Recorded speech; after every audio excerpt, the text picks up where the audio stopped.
Bienvenido. Este es tu programa Factor Capital Humano. Yo soy José María Velar y el día de hoy vamos a estar platicando con Enrique Díaz Infante. Él, además de algunos artículos y diferentes temas en materia política y social, desempeña otro tipo de labores en el Instituto de Estudios Espinosa Iglesias. Es licenciado en Derecho. Y bueno, vamos a platicar sobre temas de nuestra sociedad, la economía y todo lo que nos afecta el día de hoy. Quédate con nosotros.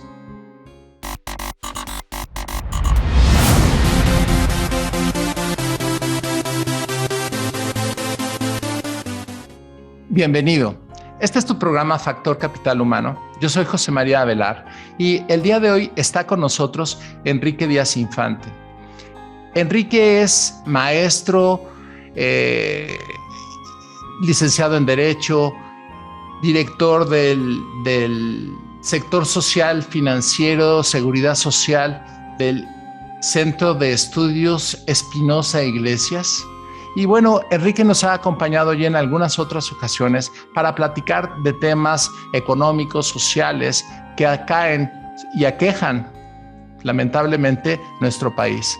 Y algunos de los temas, Enrique, que quisiéramos que compartieras con el auditorio es precisamente sobre estos escenarios que vamos a pedirte que compartas con nosotros. Eres más que bienvenido de nuevo al programa. Muchas gracias, José María, encantado. Siempre es un gusto participar con ustedes. No, al contrario, gracias por estar con nosotros de nuevo. Y mira, Enrique, algo que hay muchísimo movimiento y curiosidad es que con el regreso de Omicron, otra vez el inicio no velado de la pandemia, una crisis económica detonada con un sector inflacionario en elementos de consumo básico para el trabajador, pues tenemos una serie de detonaciones económicas anticipadas, vistas, que todo el mundo estamos enfrentando y que tal vez de alguna manera poco clara se está velando por parte del gobierno, y quisiéramos tener mucha claridad sobre lo que pasa, cuál es nuestra realidad y cuáles son las expectativas que podemos ver en un futuro mediato y a largo plazo para la economía del mexicano, del trabajador y de todos nosotros. Sí, José María, muchas gracias. A ver, yo creo que lo pones muy bien. Todos estamos preocupados del deterioro acelerado que estamos viendo en algunas variables y que hacen ver que las perspectivas económicas pudieran no ser tan halagüeñas, no tan optimistas como la Secretaría de Hacienda lo planteó en las perspectivas económicas que presentó en septiembre del año pasado para el año 2022. Estamos viendo que en esas perspectivas económicas, que de entrada ya parecen un poco optimistas, pero bueno, ellos ponían que se esperaba un crecimiento de 4.1% para el 2022, y ahorita The Economist en su último número pues prevé que el país va a crecer al 1.9%, ¿no? Entonces estamos viendo una caída de poco más de 2 puntos porcentuales en las perspectivas de crecimiento. La inflación también se ha ido incrementando, esto detonado por problemas en las cadenas de suministros y quizás algunos otros factores vayan a ir pegando. Sobre todo tú lo mencionaste muy bien, es la variable Omicron, que si bien la vacunación ha avanzado, no necesariamente al ritmo que se quiere. Ahorita ya se requiere además un tercer refuerzo. Los mayores de 50 años ya estamos recibiendo nuestro tercer refuerzo, pero ahí de cualquier manera el tema de la pandemia sigue siendo una variable que afecta al crecimiento. Entonces esto hace que las perspectivas de crecimiento pues, estén en 1.9%. Se le ha ido subiendo saliendo un poco de control al gobierno en forma paulatina a la falta de crecimiento, el tema del déficit público y relacionado con esto, últimamente, es el tema de la deuda pública, la relación de deuda pública, PIB. Si bien se mantiene la deuda pública todavía en niveles del 52% del PIB, en la medida en que no crezcamos, pues va a ir aumentando. Y el déficit público, es decir, la cantidad de ingresos menor a lo que se gasta, pues ya está en niveles del 3.1%. Revisando comparativamente a Latinoamérica, todos los países están sufriendo un deterioro al respecto. Sin embargo, creo que México sí podríamos hacer mucho para que este crecimiento de la deuda no fuera tan acelerado, y eso tendría que ver con crecer más, y no estamos pudiendo crecer. El tipo de cambio se mantiene todavía en niveles razonables. Se espera que cierre el año en 21 pesos, no creo que llegue a 22 pesos por dólar. Ahorita, de alguna manera, los problemas en la cadena de suministros ha hecho que la inflación se contenga y que el tipo de cambio no se mueva tanto. Pero sí, José María, el panorama económico no es tan bueno como el que se veía o se preveía en septiembre, con un crecimiento elevado, y esto pues va pegando en variables sociales como el empleo, como el combate a la pobreza, como el incremento de la desigualdad, como la falta de movilidad social, y eso es algo sobre lo que podríamos seguir platicando, pero yo te diría, en suma, no está tan halagüeño como esperábamos. Claro, y este es grave, porque al final de cuentas no nada más todos los mexicanos estamos viéndolo y pagándolo y sufriendo las consecuencias de todo el escenario económico, de la realidad, no las expectativas ni el discurso político, sino de la realidad económica del país, pero además una serie de factores que agravan las condiciones, porque tenemos un par de años anteriores súper violentos en materia de desempleo, en materia de, como bien lo mencionabas, cadena de suministro con mucha precariedad, pero además precios en incremento en productos básicos, en gasolina, en materia alimentaria de una manera brutal, que por más que se hayan hecho promesas y otra serie de factores que pudiera uno tener una expectativa más halagüeña, la realidad del asunto es que la crisis económica que vive el país es clara para todos aquellos que se encuentran trabajando para vivir y aquellos que lamentablemente han perdido sus empleos en todo este proceso. Para platicar de estos detalles y un poco más con Enrique, quédate con nosotros, continuamos en un momento más. ¿Quieres cumplir con toda la legislación fiscal, laboral, contable, corporativa, de seguridad social y recursos humanos en tu empresa? Parece mucho, pero no estás solo. idconline.mx y todas sus herramientas son el sitio para ti. Herramientas como calculadoras, indicadores financieros, salarios mínimos, cuotas de seguridad, impuestos sobre nómina, newsletter, infoflash y descarga de formularios. Entra hoy mismo a IDC Online y descubre todas las herramientas que podrás usar para empoderar tu negocio. IDC Online. Lleva tu empresa al siguiente nivel.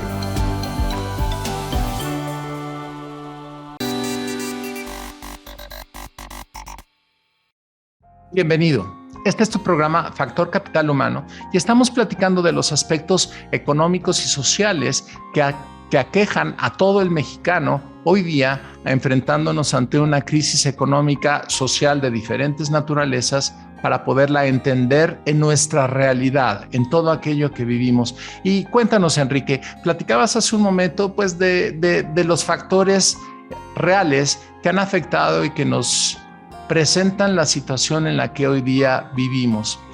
Hay otro tipo de elementos que es más mundano, que es lo que uno vive en el súper, que son los componentes de lo que le llaman la canasta básica, que son factores de medición para el índice inflacionario. Primero que nada, nos gustaría que nos platicaras cuál es el índice inflacionario real que estiman desde tu perspectiva. A ver, como tú bien señalas, ¿qué es lo real y qué es lo deseable? Lo deseable es 3%, esa es la meta que siempre se maneja el Banco Central, y el Banco Central además su función es la estabilidad de los precios, es decir, controlar la inflación. Pero la realidad del ama de casa, la realidad que vivimos todos en los productos que consumimos a diario, es que esta está arriba de los niveles, es más arriba de lo que se dice que tenemos ahorita de inflación, que es 7%. Últimamente me ha tocado ir al súper, le digo a Mónica, bueno, a mi esposa, esto es increíble, o sea, la manera como están subiendo los precios, dejemos de comprar ya el jamón, no me había dado cuenta el jamón, lo caro que está, y eso es lo que vive el ama de casa. el jitomate, los limones, con la crisis de inseguridad en Michoacán, cómo el crimen está forzando a los campesinos a sembrar otro tipo de productos, amapola y demás, en vez de limones, cómo está cerrando los días de transporte a los limones, y esto encarece el precio de los limones.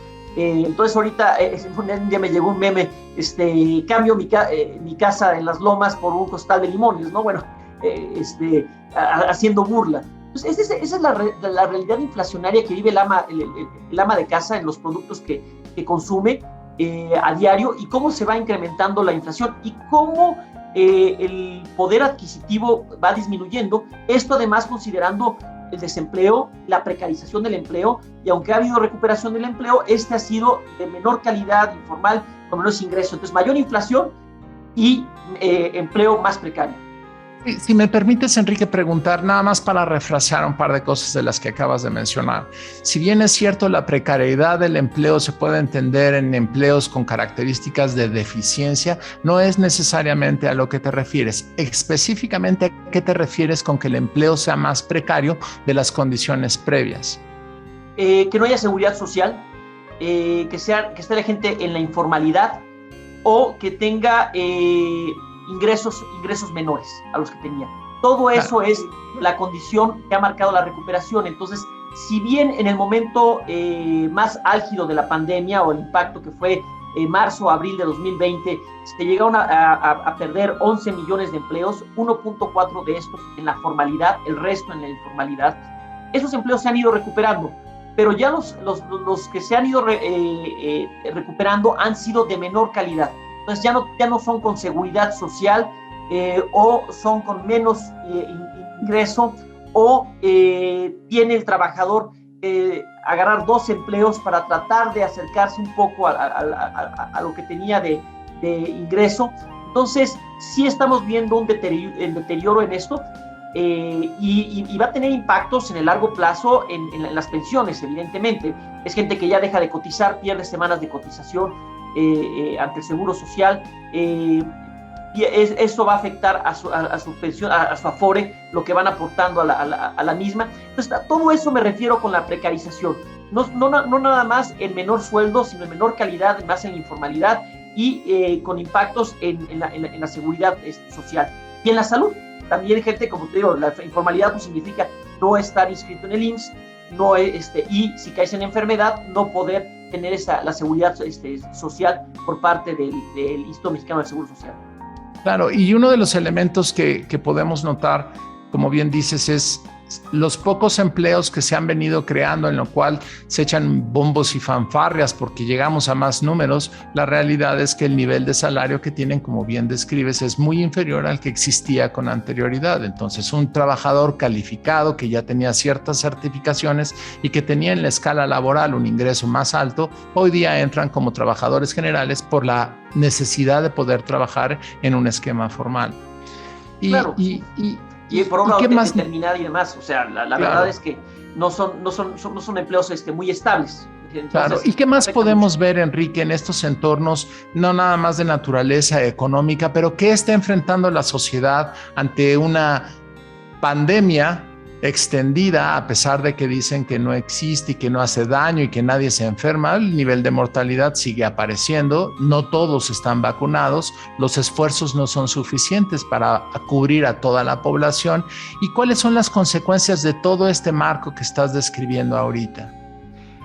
A ver, José María, en lo social, pues hemos visto, y cifras de Coneval, que hay 5.5 millones más de personas en pobreza laboral, es decir, que su ingreso no alcanza para pagar la canasta básica para todos los miembros del hogar. Entonces, pues también se traduce esto en pobreza alimentaria. Esos son el tipo de impactos sociales. En movilidad social, pues no mejora. El bienestar socioeconómico de las personas no incrementa. México es de los países que se caracteriza por tener una movilidad pues casi nula. Es decir, midiéndolo intergeneracionalmente, es cómo estás en relación a cómo estaban tus padres. Y intrageneracionalmente, si tú mejoras a lo largo de tu vida en tu condición socioeconómica, pues vemos que la gente tiene condiciones de bienestar socioeconómico menores que las que tenían sus padres y que a lo largo de la vida no mejora su condición socioeconómica. Entonces, no solo no nos movemos, sino también un efecto de la pandemia es no solo el incremento de la pobreza, sino que no hay movilidad social y también incremento de la desigualdad. Está habiendo más concentración de riqueza, la gente en la parte de la pirámide ha mantenido el empleo, ha mantenido los ingresos, y la gente en clase media pues ha caído, muchos en pobreza. Ahí vemos ese 5.5 millones de personas, nuevos pobres laborales, pues muchos vienen de la clase media, y algunos seguramente de las clases, los estratos socioeconómicos altos, pues están empezando a caer. Esos son los impactos que se van viviendo. Claro, y bueno, bien dice el gobierno que no hay que ser aspiracionista, y es porque no te va a dar ninguna oportunidad la situación. Todo esto y algunos puntos más vamos a continuar en esta charla tan interesante con Enrique, precisamente para revisar y puntualizar algunos otros aspectos de las consecuencias y las expectativas que ve él para el futuro inmediato y a largo plazo en este sexenio con Enrique. Gracias. Quédate con nosotros, continuamos. Este es tu programa Factor Capital Humano. ¿Quieres cumplir con toda la legislación fiscal, laboral, contable, corporativa, de seguridad social y recursos humanos en tu empresa? Parece mucho, pero no estás solo. idconline.mx y todas sus herramientas son el sitio para ti. Herramientas como calculadoras, indicadores financieros, salarios mínimos, cuotas de seguridad, impuestos sobre nómina, newsletter, infoflash y descarga de formularios. Entra hoy mismo a IDC Online y descubre todas las herramientas que podrás usar para empoderar tu negocio. IDC Online. Lleva tu empresa al siguiente nivel.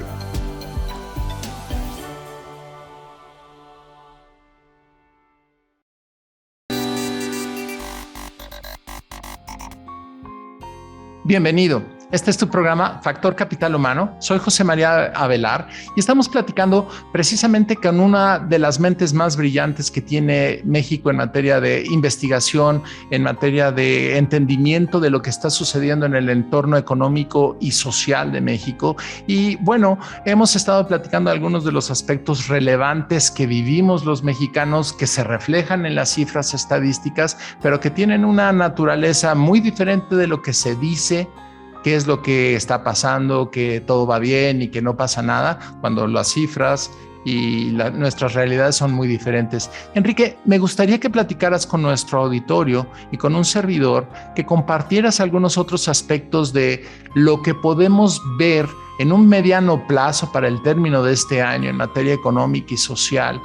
¿Qué podemos esperar en materia de los efectos de la criminalidad, de Omicron, de la crisis económica, y cómo todo eso nos puede afectar en nuestro día a día y cuáles son nuestras expectativas?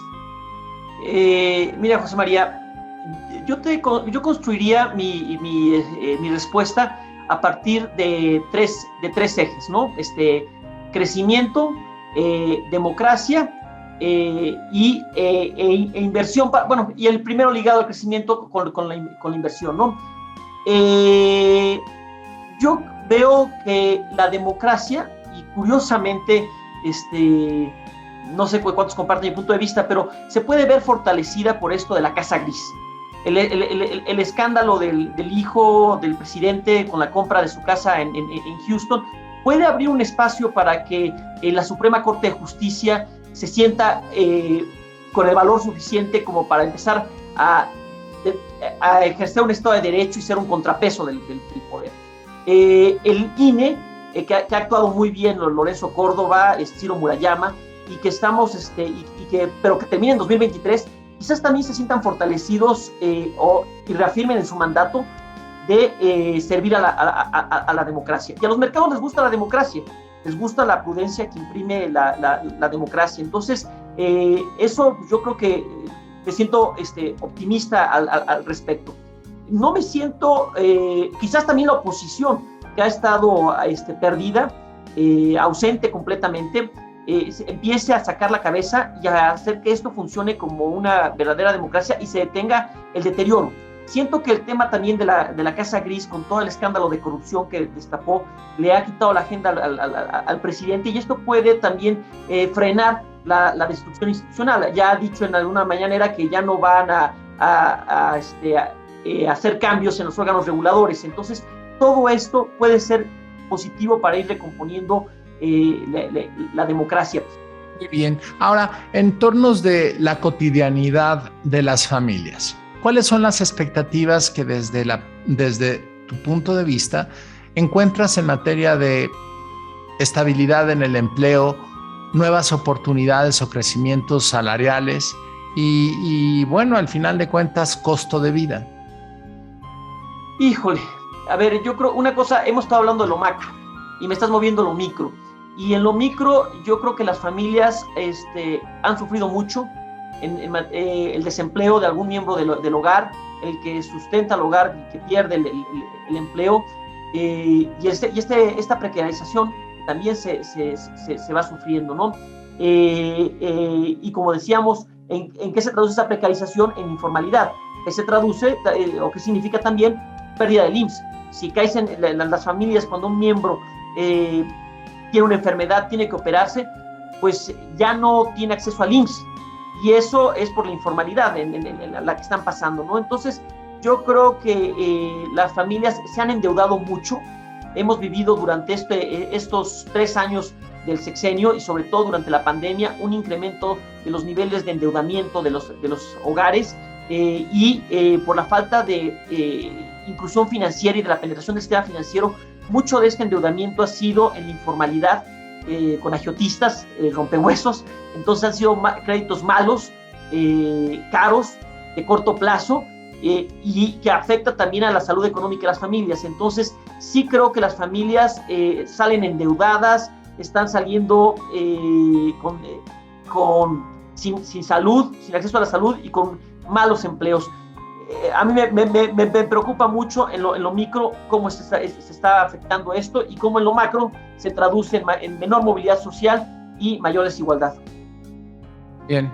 Bueno, no son nada prometedores las estimaciones que nos haces, no nada más en el terreno macroeconómico, con alguna esperanza y, como bien lo dices, desde una perspectiva muy benévola y positiva, con el mejor de los deseos que las cosas sucedan así para nuestro país. Pero en el terreno micro, que es en donde todos vivimos, las cosas se ven todavía más siniestras, porque son consecuencia de todo este olaje macroeconómico, el exceso en el gasto por parte del gobierno, la poca inversión privada, el no estímulo a la IP, y claro, las consecuencias económicas que todo esto impactan al trabajador, a las personas, a los precios y a la forma de vivir del mexicano. Lamentable escucharlo, pero es importante tenerlo en el radar, porque en pocas palabras, la situación no va a mejorar en lo que falta del año. Ojalá las cosas cambien para mejor, ojalá tengamos muchas oportunidades nuevas, pero no hay de otra más que seguir batallando y tratando de sacar el día a día como vamos, y buscar ayudarnos unos a otros para poder salir de esta crisis, porque no vamos a recibir ayuda de quienes gobiernan al país ni de otras instituciones. Enrique, siempre es un gusto tenerte aquí. La medicina y el diagnóstico no luce nada bonito, sí, pero al final de cuentas el conocer nuestras realidades es súper importante. Gracias por tu tiempo, gracias por acompañarnos. Este es el programa de todos ustedes, Factor Capital Humano. Yo soy José María Avelar. Muchas gracias por estar con nosotros. Encantado, José María. Saludos a ti y a tu auditorio. Hasta luego. Gracias de nuevo. Hasta luego. Hasta la próxima.